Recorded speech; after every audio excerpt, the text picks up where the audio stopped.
up, everybody, and welcome to another episode of the Trust Your Board podcast. My name's Stephen Wright, joined by Mr. William Monroe. Will, how are you doing, friend? Steve, flying high here, man. The Eagles got another win, remaining as the lone unbeaten team left. My alma mater, Penn State, also unbeaten, got a big football win, and did pretty good across most of my fantasy teams. So pretty successful football weekend. Yeah, that was a good game with Jacksonville. Yeah, it was a really nasty, rainy game. So I think both teams, had to rely on the run a little more, but pulled it out. It was a good, nice gut check, kind of resilient win. They went down 14-0 actually early on. Yeah, 100%. Very true. So yeah, that was a fun game for sure. Mm-hmm. So a lot to go over in the world of waivers this week. We had two running backs go down, right? Javonte went down. Patterson's going to be on IR for 4 weeks, I think. Yep. Jonathan Taylor seems like it's maybe going to be day to day, but probably misses this Thursday game coming up. His is tougher because A, Thursday, and B, like there's really no clear. Like I don't even know who's behind him. Naeem Hines, obviously. I don't know who else is there. Yeah, I don't know. I'll have to look that up while we're talking about this. Yeah, it'll be interesting to see what we end up doing in our dynasty league. I mean, we've basically just got him and Najee, and then probably looking at either Mark Ingram or Darrell Williams when it comes to RB2 there. Yeah. Which Ingram would be nice if Kamara missed another week. Yeah, that would be a solid one. The other, so it's Naeem Hines and then Deion Jackson. I don't even think I know that. I don't either. And maybe they bring back Lindsey. He was there in the offseason. Maybe, yeah. I guess we'll see. But yeah, let's go ahead and jump right into it. I think the one that we saw was Javonte Williams going down. Melvin Gordon, rostered in most leagues, but fumbles a lot. So Mr. Boone, formerly of the Vikings, could play a role here. Only rostered in 2% of leagues. Are you interested in him? Yeah, I mean, I'm not quite sure how they'll be utilized. It looked like they used him a good bit as well with Melvin when Javonte went down. Obviously, this is the big kind of year-ending injury for Javonte Williams. So I think Boone definitely has to be rostered. I don't know that I'd spend a ton for him just because he's going to be the RB2 there. Even if something happened to Melvin, I would see them getting somebody else involved. I don't think he's going to get all the work, but definitely a good depth piece here. But not your like Jamal Williams, Khalil Herbert of last week. Yeah, maybe someone that, if he looks good next week and Melvin fumbles again, maybe he gradually starts earning himself the starting role, maybe. But I'd imagine that's going to be a kind of a longer term thing that he's going to grab, and you just don't know. So I'm with you. Like, you can spend something on him. I wouldn't break the bank for him, though. Mm-hmm. We had two players for the Falcons here. Algair, who we've talked about plenty, rookie, and then Huntley got some work in there as well. Did one of them interest you more than the other? Do you think they just eat each other alive and neither of them are valuable or predictable week to week? What do you think of those two? Yeah, I think they're both worth maybe a claim. I would put more in on Algier. He was pretty hyped coming into the offseason in the dynasty landscape. And they, clearly gave him some work there, but I think he's someone that even the team hyped up. So I would probably spend up on him probably more than most of the guys here. We'll see. But I think he's a guy that could take over, and given a few weeks here as the top guy, could take over the reins, and maybe force it as like a 50-50 split even when Patterson gets back. But yeah, tough matchup here at Tampa week, first week. So you pick either this, except you're probably not going to be thrilled to start either of them. Yeah, agreed. You probably can't start him this week. And I'm with you. I would take Algier as just the guy that's got the hype, the rookie. Looked pretty good. So he'd be the bet, but yeah, you're not starting him this week.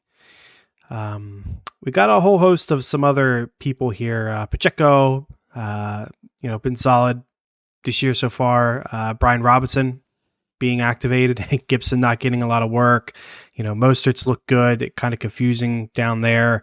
Fournette kind of getting game scripted out.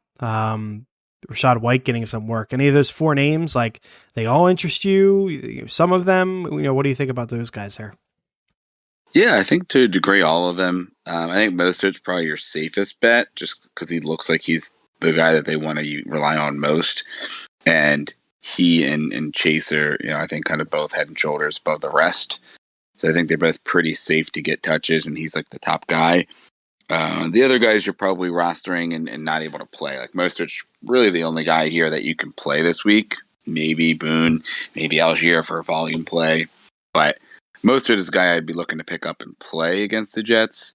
White and Robinson, I would probably lean over Pacheco just because it seems like they're going to use, what's his name, McKinnon as well.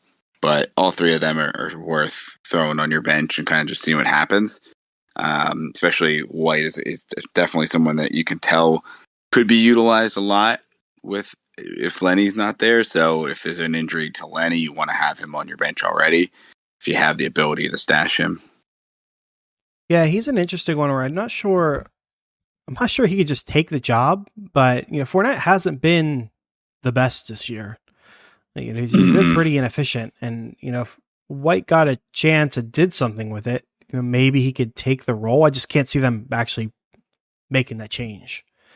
Maybe 50-50 at best, but yeah, if he goes down. I mean, it's crazy that is like no rushing. I think Leonard Fournette had 3 carries, but 7 catches for 57 yards and a touchdown. So really interesting to see them. They got down early and just really weren't able to run the ball at all. Yeah, 100% here. Per the usual, we got a long list of wide receivers. A lot of which are just, dart throws, one-offs here and there. Looking through our list, we'll touch on a couple guys, but who's like your biggest call out here that we got? I think Gallup's interesting. First game back, obviously he doesn't have Dak Prescott there yet. But it was good to see him get worked in. Only 3 targets, but 2 catches, got in the end zone.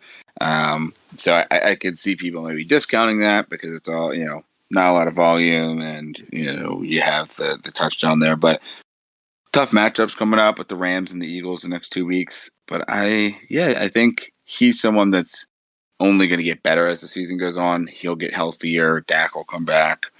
And then I think both of the Buffalo receivers are interesting. McKenzie, I think he's hurt as well. And then, rookie Khalil Shakir could be interesting. Long term, they're going to have to get someone involved. Such a high-powered offense. Anybody here stick out to you?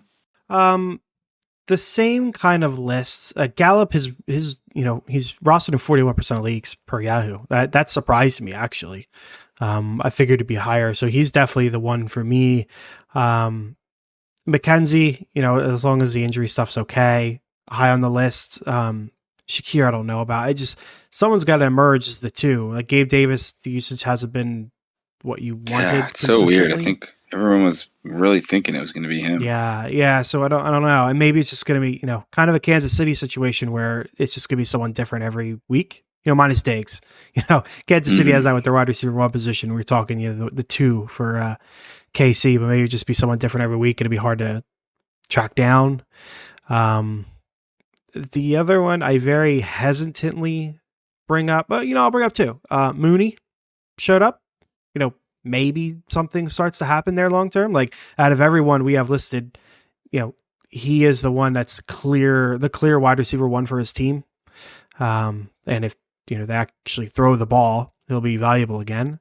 And Josh Reynolds, the Lions offense seems pretty good, and they should be able to support multiple receiving targets, and maybe that's St. Brown long term. You're thinking St. Brown and Hawk, or St. Brown and Reynolds, or maybe you got Chark there as well, and maybe it's just St. Brown and one of those this week, and just like I outlined for Buffalo, it's a different guy every week. But Reynolds has worked for Goff before. We've seen some good fantasy output from him in the past, so that wouldn't surprise me.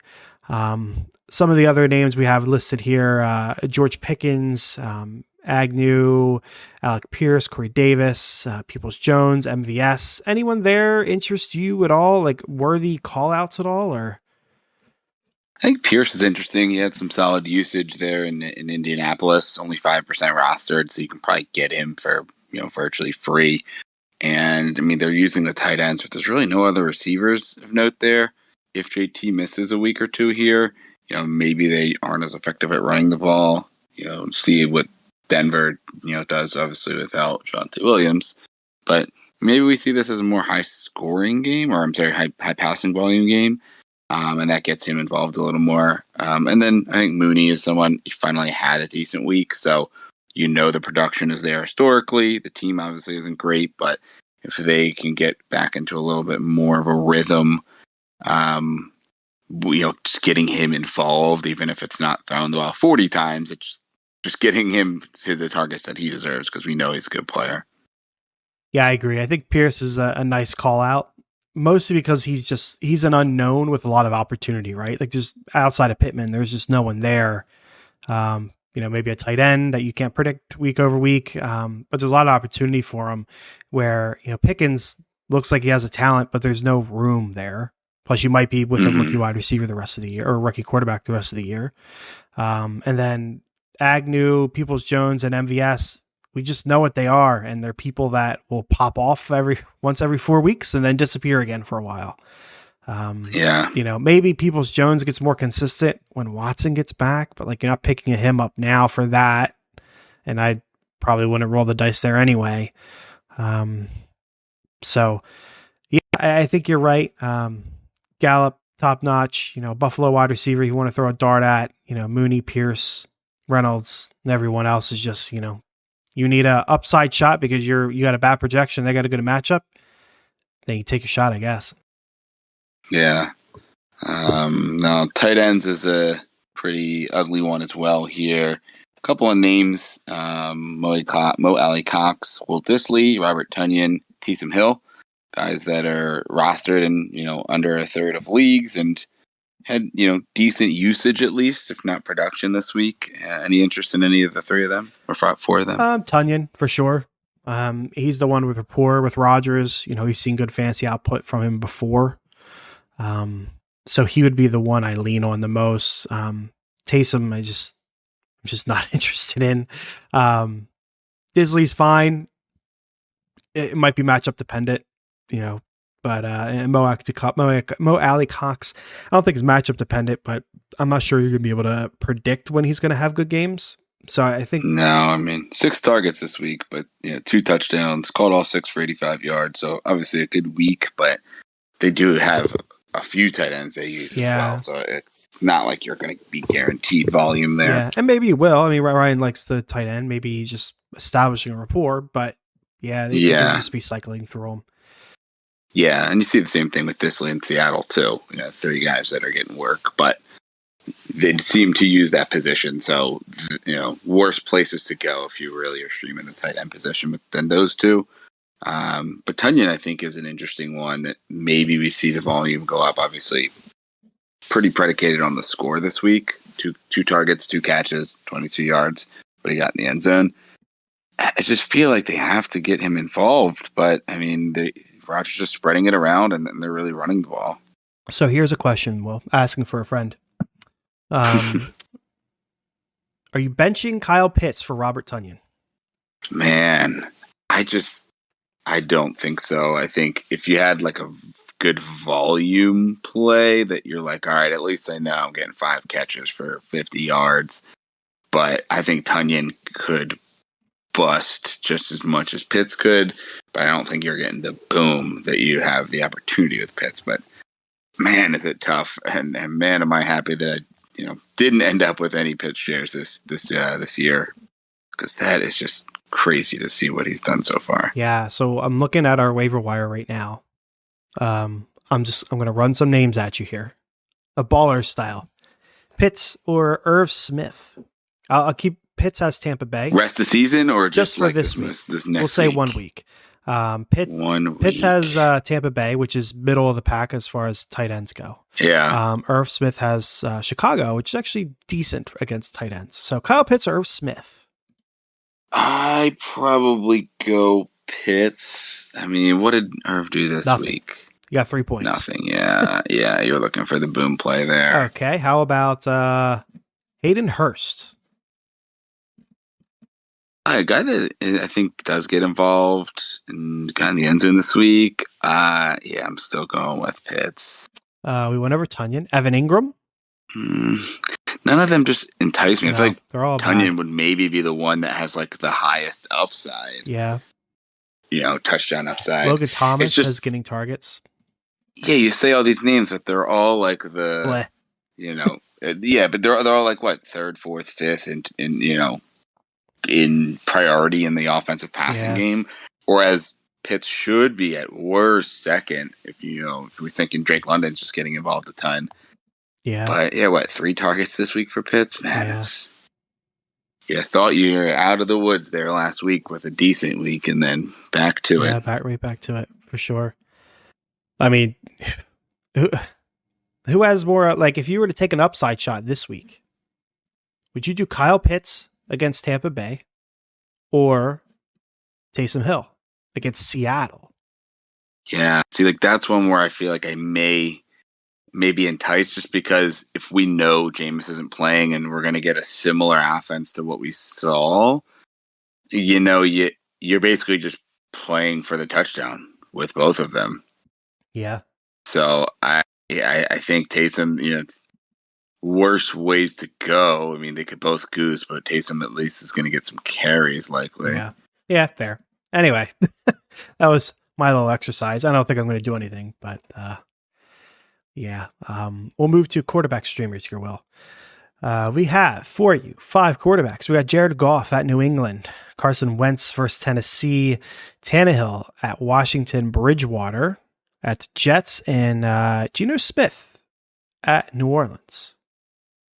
Man, am I crazy if I want to say Geno out of the bunch here for streamers? You know something crazy. You're not going to believe me, but that's okay. I was going to start Geno this week. I looked at him and was like, this matchup looks really good. I should be starting Geno over Mariota, which is what I did.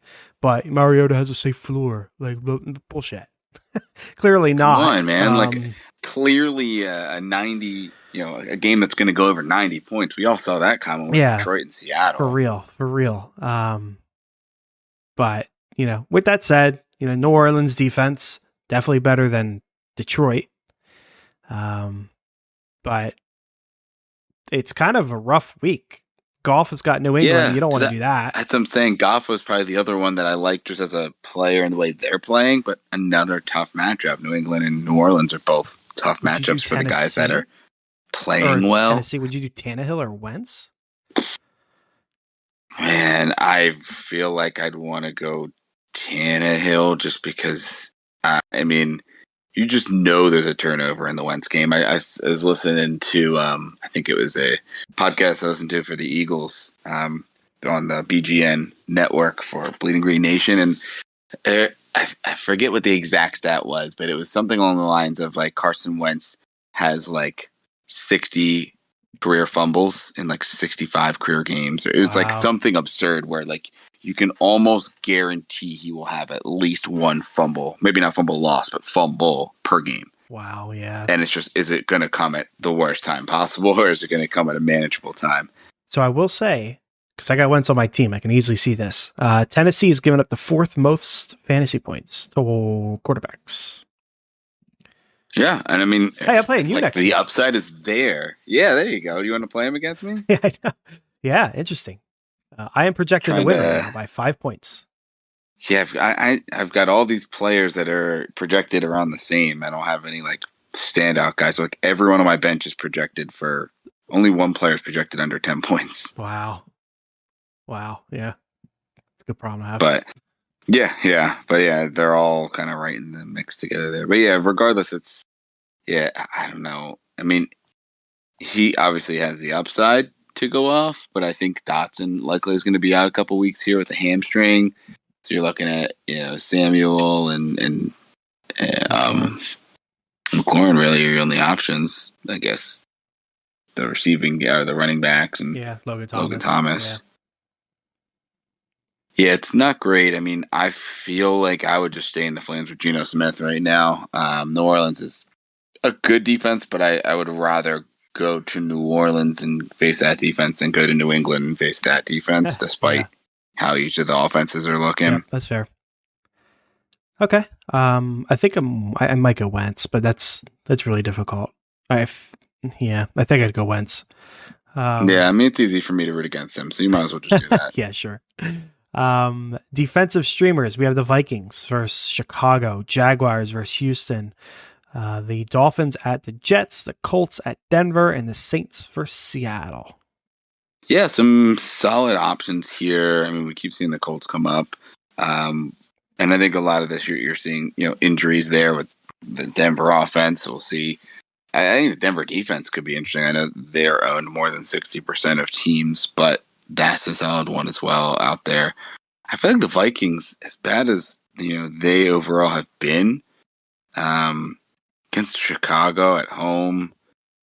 I feel like that would be the move here for me. I mean, 41% rostered, so maybe only out there half the time, but I like that one. What about you? Yeah, I'm with you. That's what I would do. Yeah, it's got to be the Vikings. I don't think anyone else. Maybe the Dolphins. Zach Wilson didn't look that bad.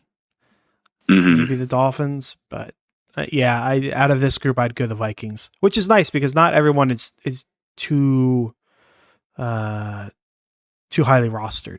Saints up at 54%. That's the highest one. So that's a nice change. All of pace. Decent options. Yeah, all decent options that people can get their hands on. So yeah, I'm thinking the Vikings as well.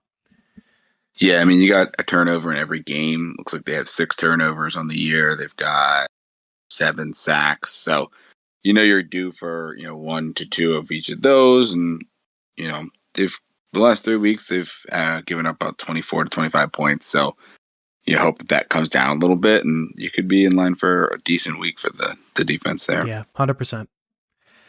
Beautiful. Well, that's going to take care of our waiver show. Tune in on Thursday for our Start Sit episode. And until then, folks, trust your board.